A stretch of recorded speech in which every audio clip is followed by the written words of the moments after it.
From 8. Have you ever wondered what it's like to go undercover as a police officer? Well, it's all detailed in the new book, Crime Time, the true story of a Kiwi cop who survived the dangerous double life of an undercover agent and went on to become one of the world's most successful international investigators. Joining us now is the man himself, private investigator and author of Crime Time, Mark van Leewarden. Mark, good morning. Good morning to you. This all sounds very exciting and mysterious. What was your identity? Who were you when you were undercover? I just used a cover name, so my cover name was Mark Monroe, and that's the false identity I used when I was out there in the criminal scene. Did you have a code name? Yep, I did. Emu. Emu. How did you come up with that name? Like, how did these names come about? Did you just shoot the breeze and come up with them, or is there a process? No, it's pretty much shooting the breeze. Tell us about, this was in the 1970s, right? And you came close to a murder, you came close to some really heavy stuff.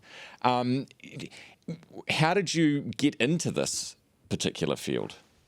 Well, I was just approached as a young uniform cop down in Dunedin, tapped on the shoulder one day and said, do you think you'd like to have a go at working undercover? And at 20 years old, your risk modulator's not that effective. And it's like impossibly uninformed consent, really, because you don't know what it's going to be like, and neither do the police operators that are putting into the scene either. So when you go in, you get dropped into the criminal scene. At that time in New Zealand, we had a total immersion undercover program whereby you basically went in for a year and you had one contact, and that was your operator. And you had no links with your former life, so you really adopted a criminal persona for that time that you were deployed. So you acted like a criminal. You formed... Were they real friendships and bonds with these people? Did you feel a connection with them, given that you were with them so much? Yeah, you do feel a connection. You do feel a connection. And it's a difficult thing when your operation terminates and you have to front these people in the police station after they've been arrested, and they're saying to you, I thought we were friends. So you develop a rapport during that time with them. What are some of the things you saw them do?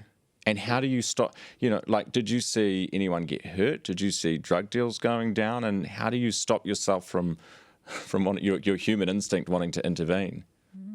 Well, I set myself up as a fence at the Schooner Tavern in downtown Auckland, which was sort of a den of thieves, if you like, and I bought stolen property and jewellery and drugs from street criminals at that location.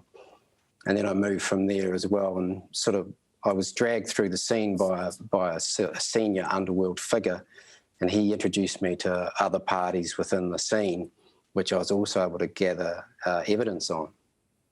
What's the murder story? That was myself and the senior figure and his girlfriend and a Black Power associate of mine were in the Station Hotel in Auckland in Labour Day, 1979. Things went a little bit astray in the hotel, and the crime figure stabbed his girlfriend to death with a switchblade, and she died on the steps of the Station Hotel. Now, of course, I was a police officer, so I gave submitted the evidence that enabled a conviction for murder, but as a result of that, I had a contract on my life from the members of the criminal community. So your cover was blown from that point, and you... Yeah, sorry, Ron. Yeah, your cover was blown from that point. That was it. Clearly, you're still alive today, so thank goodness that didn't work out for them. Yeah, if a little banged up, I'm still alive. Yeah. Oh, really? Did they rough you up? Colloquially speaking. Oh, right. Mark, You've aged, is what you're saying. Talk about female instinct and intuition, and just how real and dangerous that is for you, because I understand it was a woman that nearly undid your, undercover duties. The most dangerous creatures out there are the women. because women's intuition is real and alive when you're out there. The guys are sort of easier to deal with. It's the women that are more probing, and they can often connect that there's something not quite right with you.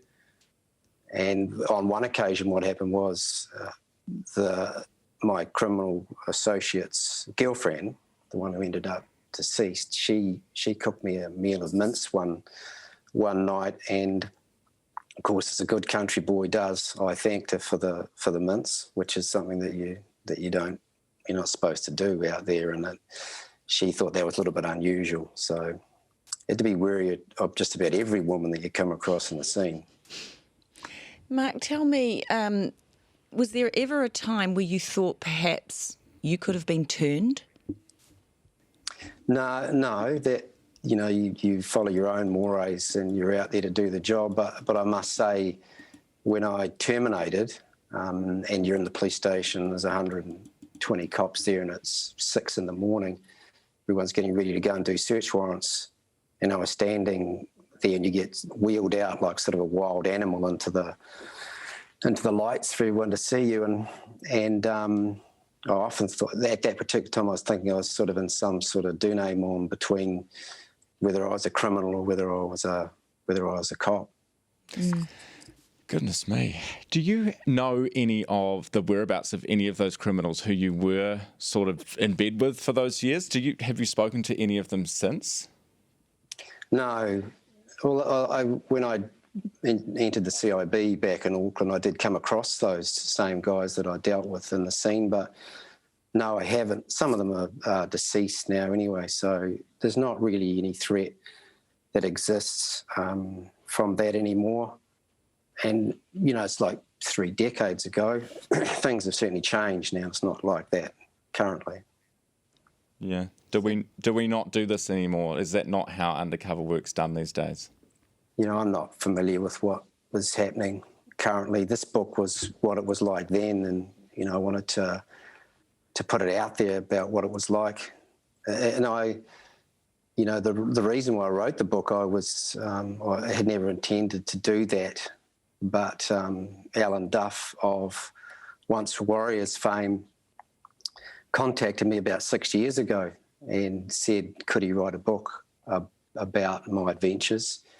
And I said yes, and so he went off to write the book, but he came back to me and said that he couldn't write the book because it wasn't his story, and said, well, why don't you write it? And I didn't think I could write a book, but he supported me and assisted me and mentored me through the process, and without him there wouldn't be a book. Incredible story. Just very quickly before we go, dirty cops and the actions of some of the police officers and what you saw and witnessed. Can you give us a little insight into what they got up to and how you responded to that?